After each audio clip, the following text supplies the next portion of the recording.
દાહોદ શહેરમાં વિવિધ વિસ્તારોમાંથી ભાવભીનીપૂર્વક હજરત ઇમામ હુસેનની યાદમાં તાજિયા નીકળ્યા। દાહોદ શહેરમાં મુસ્લિમ બિરાદરો દ્વારા દર વર્ષની જેમ આ વર્ષે પણ અમન અને શાંતિથી તાજિયા નીકળ્યા।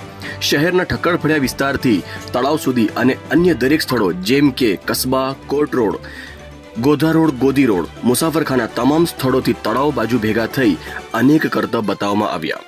મોહરમ એ હજરત ઇમામ હુસેન અને અન્ય કરબલાના શહીદોની સ્મૃતિમાં શોકનો તહેવાર છે। આજથી 1400 વર્ષ પહેલા પૈગંબર મોહમ્મદ સાહેબના નવાસા અસત્ય અને અત્યાચાર વિરુદ્ધ યજીદ સામે અવાજ ઉઠાવી તેની જોડે સંધિ ના કરી અને પોતાના પરિવાર જોડે 72 સાથીઓ અને કરબલાના મેદાનમાં જંગ કરી અને પોતાના પરિવાર સાથે 72 સાથીઓએ શહાદત વહોરી। આમની આ શહાદતને લઈ મુસ્લિમ બિરાદરો મોહરમ પર્વ ઉજવે છે।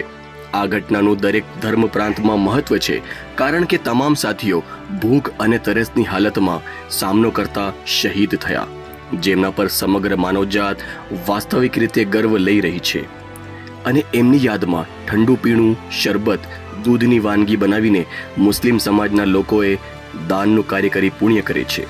દર વર્ષની જેમ આ વર્ષે પણ આદિવાસી સમાજ દ્વારા બિરસા મુંડા સર્કલથી પાણીનું વિતરણ કરી એકતા અને અમનનો સંદેશ પાઠવવામાં આવ્યો।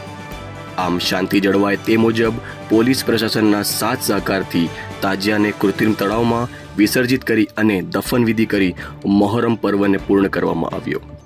રિપોર્ટર વાજીદ ખાન પઠાણ જોડે U24 ન્યૂઝ, દાહોદ।